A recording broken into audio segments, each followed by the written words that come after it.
అహల్య, గౌతమ్ ఇద్దరు కలిసి తన కొడుకును ముద్దాడుతూ ఉంటారు. ఈలోపు గౌతమ్ ఈ విధంగా అంటాడు, నన్ను మా నాన్న మా అమ్మ ఇద్దరు కలిసి ఎంత గొప్పగా పెంచారో అంత గొప్పగా మన కొడుకును పెంచాలే అహల్య అనే విధంగా గౌతమ్ తన భార్యకు చెప్తూ ఉంటాడు.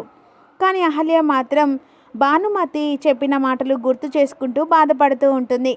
ఎందుకంటే ఈ బంధం ఇక్కడితో తెగిపోతుంది కదా అని చెప్పేసి మనసులో బాధపడుతూ ఉంటుంది. ఇక మనం ఇంటికి బయలుదేరుదాం అహల్య, ఇంట్లో వాళ్ళందరూ మన కోసం ఎదురు చూస్తూ ఉంటారు అనే విధంగా బాబునెత్తుకొని అహల్యను తీసుకెళ్ళడానికి రెడీ అవుతూ ఉంటాడు. ఇక మరోవైపు అందరు కలిసి ఇంటికి వస్తారు కదా, తన మునిమనోడు తిరిగి ఇంట్లో అడుగు పెడతాడని చెప్పేసి సంతోషంతో సుభద్ర చెప్తూ ఉంటుంది భానుమతి. సుభద్ర, అన్ని ఏర్పాట్లు చేసావా? తొందర కానియవే, ఇక నా మునిమనోడు తిరిగి మళ్ళీ నా ఇంట్లో అడుగు పెడుతున్నాడే. అయిపోయింది అత్తయ్య, అన్ని ఏర్పాట్లు చేశాను అని సుభద్ర అంటుంది. ఏంటే అంతలా నీ మునిమనుడు ఇంట్లో అడుగు పెడుతున్నాడని హో తెగ హడావిడి చేస్తున్నావేంటి అని అవంతిక అంటుంది. మరి ఎవరనుకుంటున్నావు? వాడు నా మునిమనోడు, నా రక్తం. అలాంటప్పుడు ఆ మాత్రం హడావిడి లేకపోతే ఎలా ఉంటుందే? ఏంటే ముందొచ్చిన కొమ్ముల కంటే వెనుకొచ్చిన కొమ్ములు వాడి అన్నట్టుగా ఇన్ని రోజులు నా మనవడు అని చెప్పేసి నా కొడుకును అన్నావు. కానీ ఇప్పుడు మాత్రం గౌతమ్ గాని కొడుకుని పట్టుకొని ఈ ఇంటికి వారసుడు నా మునిమనుడు అని చెప్పేసి అంటున్నావు. అంటే నా కొడుకు ఇక బోరెక్కినాడానే. ఏ రక్తానికి ఆ రక్తం అన్నమాట. నీ కొడుకుని కాదనలేదు, ఇప్పటికీ నా మనవడే. కాకపోతే నా రక్తానికి నీ రక్తానికి ఎంత తేడుందే. నీ కొడుకు నీ అత్తారింటికి ముద్దాడుతారు, ఇప్పుడు నా మనోడు నా ఇంటికి నేను ముద్దాడుతాను. అయినా అసలు నేనేమన్నా అర్థం కావట్లేదే. ఇన్ని రోజులు అసలు అహల్యను చూస్తేనే మండిపడి నువ్వు ఈరోజు తన కడుపులో బిడ్డను మాత్రం ప్రేమగా నామనువాడు అని అంటున్నావు. ఆశ్చర్యంగా అనిపిస్తుందే. సరే, ఇప్పుడు నీ మాటలకు నేను అన్ని సమాధానం చెప్పేంతట లేదు. సుభద్ర, అన్ని ఏర్పాట్లు చేసావు కదా? చేశాను అత్తయ్య. అమ్మ అవంతిక, ఈ గొడవలు పోని. గౌతమ్ గాడు అహల్యను తీసుకొని బాబుని తీసుకొని వస్తున్నాడు. ఆయన నేనేమన్నా లేనానా? ఇప్పటికూ నేను మాట్లాడితే మీ అందరికీ చేదనిపిస్తుంది. పని వాళ్ళకంటే హీనం అయిపోయాంలే మా బతుకులు. ఇలా తగలబడాయి. ఎవ్వరు నిన్ను ఏమనట్లేదు కదనే. ఎందుకే మాటి మాటికి గులుక్కుంటూ ఆడిపోసినట్టు మాట్లాడుతూ ఉంటావు? నేనేమన్నమ్మా? ఉన్నది అన్నట్టు ఊళ్ళో ఉండద్దన్నట్టుగా నేనేదన్నంటే చాలు ఊరికే అందరు కలిసి నా మీద ఇట్లా మాట్లాడుతూ ఉంటారే. అలసయ్యాను కదా, ఈ ఇంటికి ఉండడం పెద్ద అలసయ్యాను. అయినా నా ఆస్తి నాకు ఇస్తే, నా మాట నాకు ఇస్తే నేను వెళ్తాను కదా. ఇప్పుడు ఈ గొడవల మధ్య నువ్వు పెద్ద రాద్దంతం చేయకు అవంతిక. ఎందుకంటే నా మునిమనుడు నా ఇంట్లో అడుగు పెడుతున్నాడు. లేనిపోని మాటలతో గొడవ చేయాలని ఆలోచించకు. అబ్బో, నీకే ఉన్నాడు మునిమనుడు, ఇంకెవరికైనా పుట్టినో లేనో దేశంలో అనే విధంగా అంటుండగా ఈలోపు వెంటనే అహల్యని తీసుకొని గౌతమ్ ఇంటికి వస్తాడు. అదిగో నా మునిమనుడు వచ్చాడు. సుభద్ర, త్వరగా రావే, ఆగండి అని గుమ్మం దగ్గర అహల్యను గౌతమ్ని ఆపుతుంది. రావే త్వరగా, గడియలు దాటిపోతున్నాయి. వస్తున్నా అత్తయ్య అని హారతి పట్టుకొని సుభద్ర వచ్చి ఇద్దరికి, తల్లి బిడ్డకు గౌతమ్కి హారతి తిప్పి తిప్పేసి బొట్టు పెట్టి కుడికాలు భార్యాభర్తలు ఆ రోజు పెట్టకున్నా ఈరోజు తన కొడుకుతో కలిసి ఇంట్లో అడుగు పెడతారు. లోపలికి వెళ్ళి రండి కూర్చోండి అని చెప్పేసి వెంటనే అహల్య కూర్చుంటుంది. ఇక అహల్య దగ్గరున్న తన కొడుకును భానుమతి చేతిలో తీసుకుంటుంది.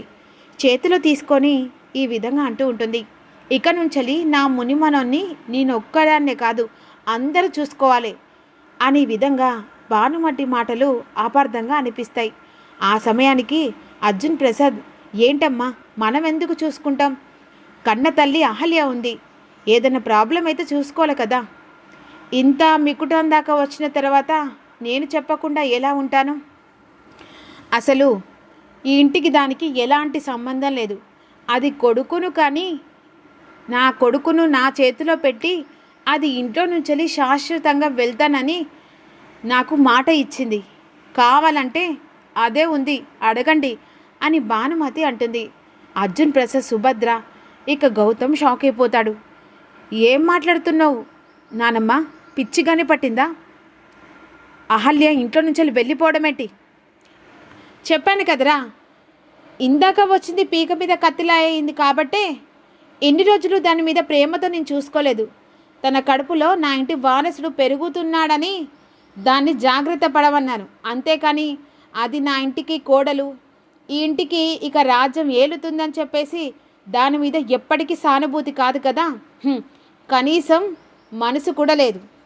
ఏందంటే నా మునిమనుడు దాని కడుపు నుంచి బయటపడితే ఆ తర్వాత ఆ బిడ్డను నా చేతిలో పెట్టి అది శాశ్వతంగా ఇంట్లో నుంచి వెళ్తానని అగ్రిమెంట్ పేపర్ మీద సంతకం పెట్టింది. ఏంటి బామ్మ, మతుండే మాట్లాడుతున్నావా? అహల్యన్ ఇంట్లో నుంచి వెళ్ళిపోవడం ఏంటి? అహల్య నా భార్య, ఈ బిడ్డకు తల్లి.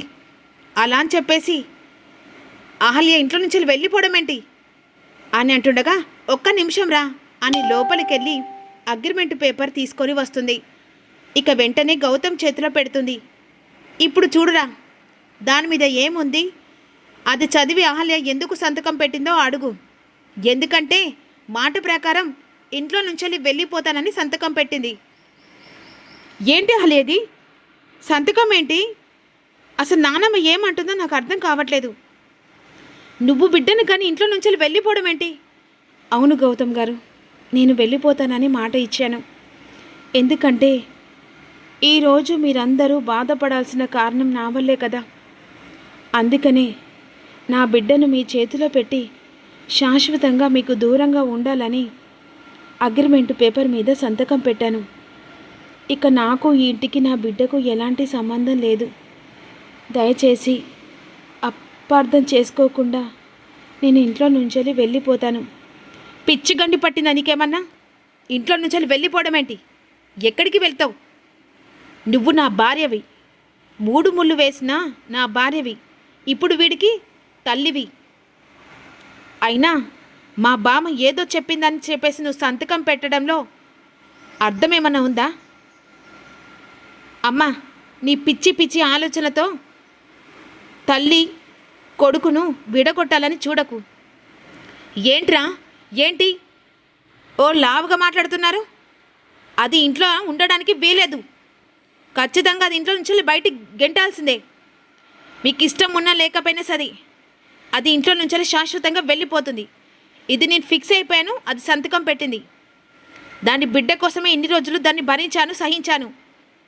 అయినా అది ఎవరికి పుట్టిందో తెలియదు. అలాంటిది నా ఇంటి కొడుకుగా ఉంటుందంటే నేను సర్ది చెప్పుకునే రకాన్ని కాదు. పదవే పద అని వెంటనే భానుమతి అహల్య మెడల మీద చెయ్యి వేసి ఇక బయటికి లాక్కొని వెళ్తుండగా, నానమ్మ నేను చెప్పేది విను. అహల్య ఇప్పుడు వట్టి మనిషి కాదు. తన పాలంతా ఆ బాలంతను ఎక్కడికి పంపిస్తావు?